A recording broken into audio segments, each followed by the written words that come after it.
নমস্কার বন্ধুরা। তো আজ আপনাদেরকে নিয়ে যাব 2026, আজ আপনাদেরকে নিয়ে যাব হাবড়া হিজল পুকুরিয়া সুভাষ সংঘ ক্লাবের উদ্যোগে লীলা কীর্তন দেখার জন্য। সঙ্গে থাকবেন। আপনারা যারা ভিডিওটি দেখছেন, ভিডিও দেখার শেষে একটা সাবস্ক্রাইব, লাইক, শেয়ার এবং কমেন্টস করে যাবেন এবং বেল আইকন প্রেস করে রাখবেন, যাতে করে নতুন নতুন ভিডিও আপলোড করার সাথে সাথে আপনাদের কাছে নোটিফিকেশন পৌঁছে যায়।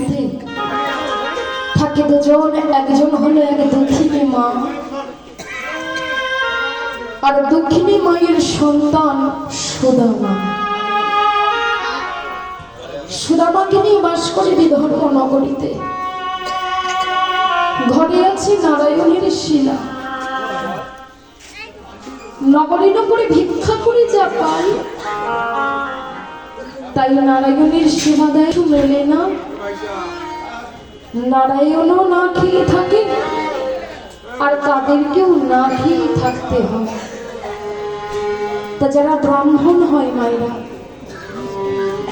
যারা ব্রাহ্মণ ঘরের সন্তান, তাদের ঘরে কিন্তু নারায়ণ শিলা অবশ্যই থাকে। যদি কোথাও যেতেও হয়, আগে ওই স্নান আরণিক সেরে নারায়ণের স্নান সেরে নারায়ণের মস্তকে তুলসী নিবেদন করে তবে যেতে হয়। তার সুদামা ছিল ব্রাহ্মণ। সুদামার মা নারায়ণের চরণ তলে পড়ে পড়ে কাঁদে আর বলে, নারায়ণ, নারায়ণ, এ তুমি কোন ঘরে আমায় পাঠালে নারায়ণ, যে তোমায় দুবেলা ভালো করে খেতে দিতেও পারে না? তুমি কি জানো না নারায়ণ, তোমায় যদি সেবা দিতে না পারে আমাকে কত কষ্ট, আমাকে কত যন্ত্রণা বেদনা হয়, তুমি কি জানো না নারায়ণ? তুমি তো জানো নারায়ণ, তোমায় যদি সেবা দিতে না পারে আমার কত কষ্ট হয়। কেন তুমি এমন ঘরে জন্ম দিলে, কেন তুমি এমন ঘরে পাঠালে? সেবা দিতে পারে না নারায়ণ, সেবা দিতে পারে না। নারায়ণের চরণ তলে পড়ে পড়ে কাঁদেছে, আর অভাগিনী মায় আমার নারায়ণের চরণে বলছে, নারায়ণ, কি দিয়ে সেবা দেব গো নারায়ণ, তোমার চরণে বলো না গো, কিছু যে নয় সেবা দেওয়ার মতো। নারায়ণ,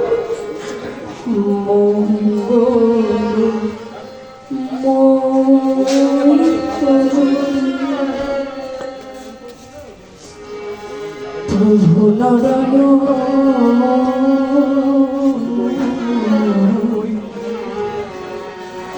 দিবানিশি তোমারে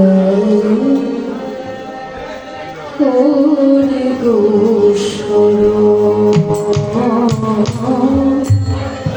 দিবানিশি তোমারে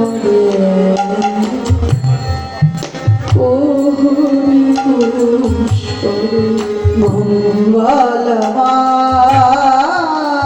হরে নারায়ণ,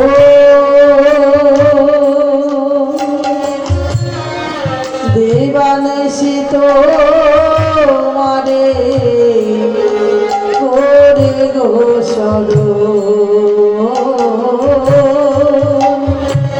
দেবানেশি তোমারে করে গো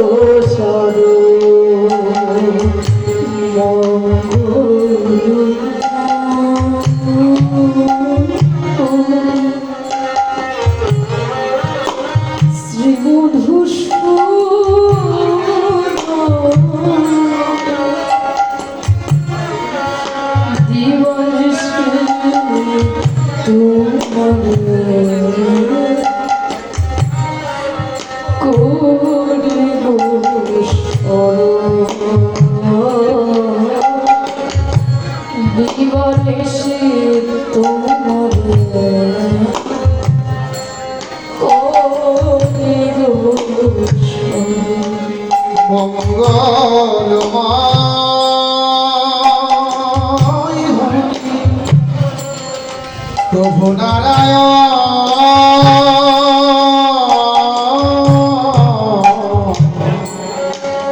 দিবানিশি তোমারে করিব স্মরণ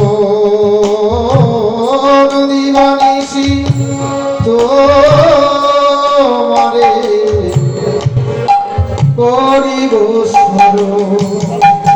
নারায়ণ, জানো নারায়ণ, তোমার ওই চরণে আমার দেওয়ার মতো কিছু নাই গো নারায়ণ। কি দেব গো নারায়ণ? এই জগতে কি এমন আছে যে জিনিসটা তোমার চরণে আমি দান করবো? এই জগতে যা কিছু আছে সমস্ত কিছুই যে তোমার নারায়ণ, তোমার। তুমি কৃপা করে দিয়েছো বলেই যে আমি পেয়েছি নারায়ণ। নারায়ণ, তোমার চরণে যে দেওয়ার মতো কিছু নাই গো, কিছু নাই নারায়ণ, হবে নারায়ণ, নাই গো কিছুই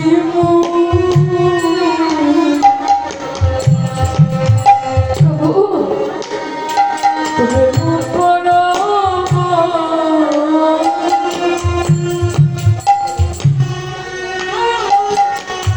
কি দিয়ে বুঝব বলো, কি আছে আমার? নায়কে ছুঁয়ে প্রেম পরে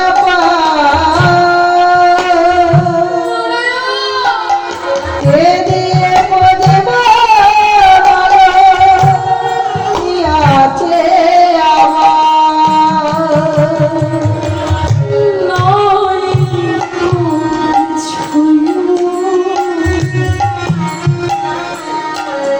একবার সত্যি ভাবে ভেবে দেখো তো মায়েরা, হৃদয় দিয়ে চিন্তা করে দেখো, এই জগতে যে যে সমস্ত কিছু আমার আমার ঘরে, আদৌ কি এগুলো আমাদের? আদৌ কি এই জিনিসগুলো আমার গো? এই জিনিসগুলো যে আমার নয় প্রভু, তুমি দিয়েছো বলে আমি পেয়েছি। কিছু যে নাই এই চরণে দেওয়ার মতো গো প্রভু, নয় গো কিছুই গো। প্রেম করা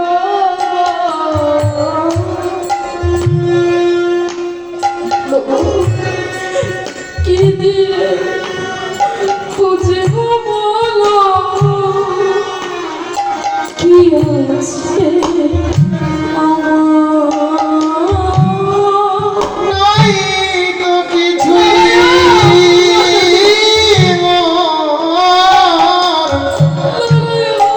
প্রেম পারাবা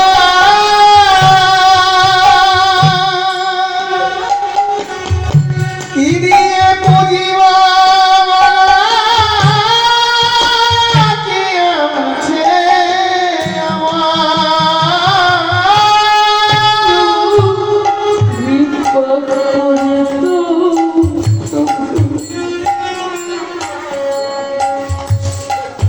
কৃপা করে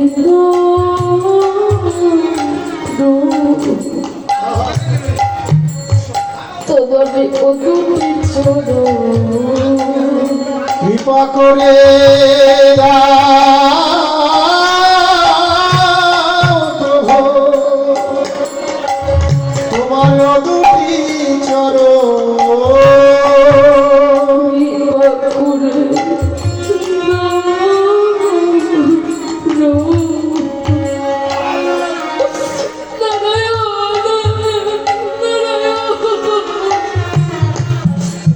তুমি যদি এই জগতে কাউকে কৃপা না করো গো প্রভু, এই জগতে যে কারোর সাধ্য নাই যে সে তোমার কৃপা পাবে গো, কারণ যে সাধ্য নাই। নারায়ণ, কৃপা করে দাও,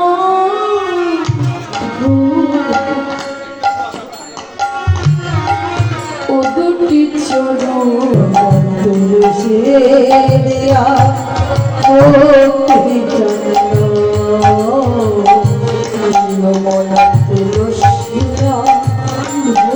ভক্তি চরণ নিয়মন তুলসী আর ভক্তি চন্দ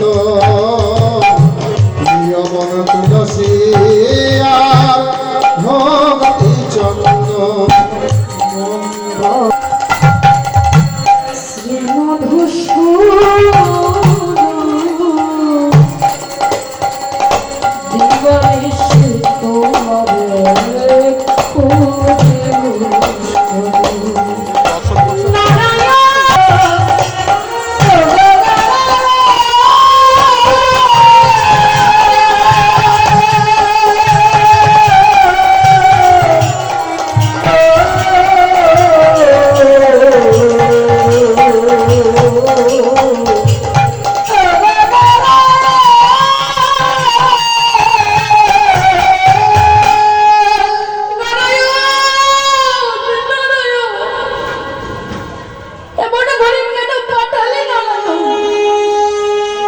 তোমার দুবেলা সেবা দিতে পারি না।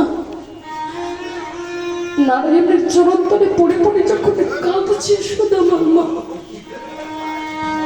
ছুটতে সুদামা ছুটতে ছুটতে এসে ডাকাচ্ছে মা, ও মা, মা গো তুমি কাঁদছো কেন মা? কি হয়েছে তোমার? কে? সুদামা, তুই বুঝবি না কাকা, যার শোনা তুই খেলা কর না মা। তুমি যদি আমায় বুঝিয়ে বলো, আমি কেন বুঝবো না বলো? বলো না মা, তোমার কি হয়েছে? সুদামা, জানিস আমি কাঁদছি এই কারণে, আমি নারায়ণের চরণে আমি যে ডাকছি বিনতে জানাচ্ছি, কেন এমন করে তুমি আমায় পাঠালে যে আমি দুবেলা দুমুঠো তোমায় সেবায় দিতে পারি না। যে জন্য সত্যি সত্যি ভগবানকে ভালোবাসি গো মা, যে জন্য গোবিন্দকে গোপালকে ভালোবাসবে, কোনো কিছু সেবা করার আগে তার মনে হয় কেন গোবিন্দ এই জিনিসটা আমি কাছে আমার ভগবান কোনো সেবা নেয় না। আগে সে ভগবানের চরণে নিবেদন করে তবেই কিন্তু তারা প্রসাদ গ্রহণ করে। যে যেন প্রকৃতভাবে ভগবানকে ভালোবাসে গো। আর এই জগতে আমরা কত মানুষ আছি ভগবানকে দুমুঠো সেবাই দিই না, শুধু সেবা দেয় নকুলদানা, এর নকুলদানা, নকুলদানা দাও আর বাতাসাই দাও গো মা। আর তুমি রাজভোগই দাও না কেন ভগবানকে? ভগবান রাজভোগ গ্রহণ করে না, লোক দেখিয়ে যদি রাজভোগ দেয়, ভগবান রাজভোগ গ্রহণ করে না। এই জগতে অনেক মানুষ আছে বাবা, আমি প্রথম থেকেই বলছি একটু আস্তে কথা বলবো, এত চিৎকার চেঁচামেচি করবে না, রসভঙ্গ হয়ে যায়। এই জগতে লোক দেখিয়ে সেবা করার কোনো প্রয়োজন নাই। এই জগতে অনেক মানুষ আছে আমরা লোক দেখাতে বড় ভালোবাসি গো। জগতের তো প্রতিটা মানুষের লোক দেখাতে ভালোবাসে। যতটুকু আমাদের ভিতরে আছে কি না আছে, তার ভক্তই আমি বড় ভক্ত না গো।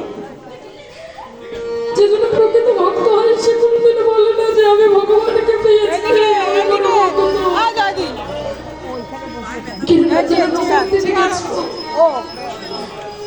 যারা আমাদের নিত্যানন্দ পরিবারের, তারা জানো রামদাস বাবা শ্রী মহারাজ,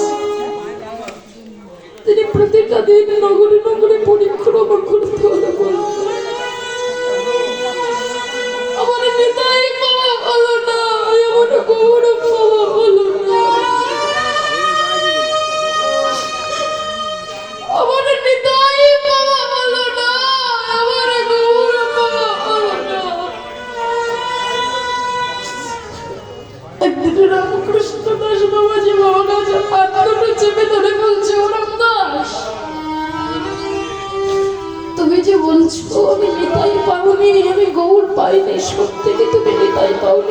থেকে তুমি গৌর পাওনি গো।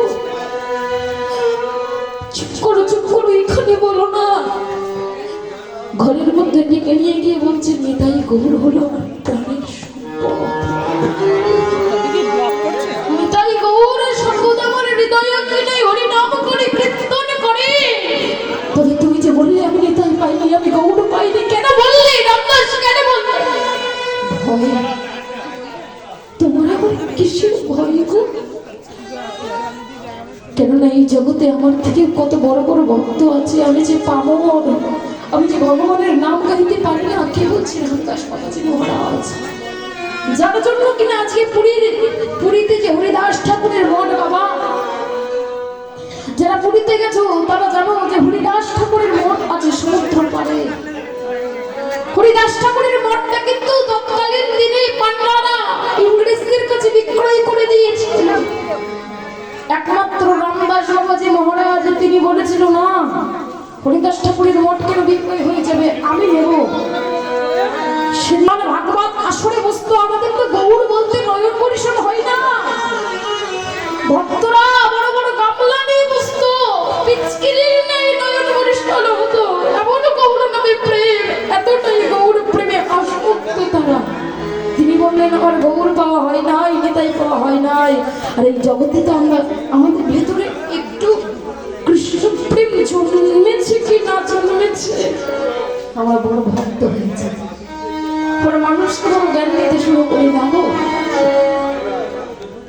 গৌর গোবিন্দকে পাওয়া অত সহজ না। ভগবানকে পাওয়া সহজ, ভালোবাসার মতো তাকে ভালোবাসতে হবে। তার ভেতরে ভালোবাসার মধ্যে কোনো ফারাক থাকলে হবে না। আমরা তো ভালোবাসি ভগবানকে স্বার্থের জন্য গো, স্বার্থের বিনিময়ে। ভগবান আমায় দাও, ধন দাও, ঐশ্বর্য দাও, টাকা পয়সা, শুধু দাও দাও দাও, নেয়ার আশায় ভগবানকে ভালোবাসে। কিন্তু কোনোদিন কি একবারের জন্য বলি গো দয়াময়, তুমি তো এত ভালোবাসো আমায়, তুমি তো এত কিছু দিয়েছো, কি দাওনি তুমি? কি দেয়নি ভগবান আমাদের? এই যে আকাশে চন্দ্র সূর্য উদিত হচ্ছে ভগবানের সৃষ্টি, আমরা যে নিঃশ্বাস প্রশ্বাস নিচ্ছি এটাও ভগবানের সৃষ্টি। শুধু তাই নয়, সন্তান গর্ভ হতে বেরিয়ে কি খেয়ে বেঁচে থাকবে, মাতৃস্তন দুগ্ধ সেটাও ভগবান সৃষ্টি করে। কত কিছু ভাবে আমাদের ভগবান, আর আমরা ভগবানের জন্য কি করি গো? কিছু ভাবি? ভগবানের সেবা দিয়ে ভগবানকে শুধু চাই আমাদের জন্য, কিন্তু কোনোদিন বলি না দয়াময় তুমি একটু ভালো থেকো, তুমি একটু সুখে থেকো, তুমি নিজে ভালো থেকে নিজে সুখে থেকে তবে এই জগতের সকলকে ভালো রেখো, নিজে এই জগতের সকলকে ভালো রেখো, ভালো করো বলি না। আচ্ছা সুদামা বলছি, মা বলো না গো মা, তুমি কাঁদছো কেন? সুদামা, আমি নারায়ণের চরণ তলে পড়ে পড়ে কাঁদছি আর বলছি নারায়ণ এমন ঘরে তুমি আমায় কেন পাঠালেন যে আমি তোমায় দুটো একটু সেবা দিতে পারি না? ও মা জানো মা, তুমি যখন নারায়ণের সেবা দাও মা, আমার মনেও কোনো বাসব না গো। তুমি আমায় আশীর্বাদ করো মা, আমিও যেন নারায়ণের সেবা দিতে পারি মা। সুদামা, নারায়ণের সেবা দেওয়া মানেই তো আর নারায়ণের সেবা দেওয়া নয় রে বাবা। নারায়ণের ভগবানের সেবা দিতে গেলে যে তাকে দীক্ষা গ্রহণ করতে হয়, দীক্ষা অর্জন করতে হয়, গুরু দক্ষিণা গুরু দীক্ষা নিতে হয় না, না হলে যে ভগবানের সেবা দেওয়া চাই না রে সুদামা। মা, মা গো, আমি অনেকদিন থেকে চিন্তা করছি, মনে মনে ভাবছি তোমায় একটা কথা বলবো বলবো বলবো ভাবছি, কিন্তু ঠিক বলা হয় না। মা গো, আমি যে শান্তিপুণে মনির কাছে দীক্ষা গ্রহণ করতে চাই। সুদামা, তুই কি জানিস না সুদামা, তুই কি জানিস না কামালের ঘরে জন্ম নিয়ে আশা করতে নাই। কামালের ঘরে জন্ম নিলে যে কোনোদিন তারা আশা করতে নয়, তার চাওয়া পাওয়ার এখনো পুঁথিগত বিদ্যা, আর এখনো কৃষ্ণ প্রেম বিদ্যা। আমি যে শান্তিপুণী মুনির কাছে তাই চাই, চাইতেছি গেছি আমি, তাই সেই বিদ্যাই গ্রহণ করবো যে বিদ্যা গ্রহণ করলে আমি কৃষ্ণ নামে কাদার অধিকার পাবো, মা কাদারের অধিকার পাবো। শোনা মা, তুই সামনে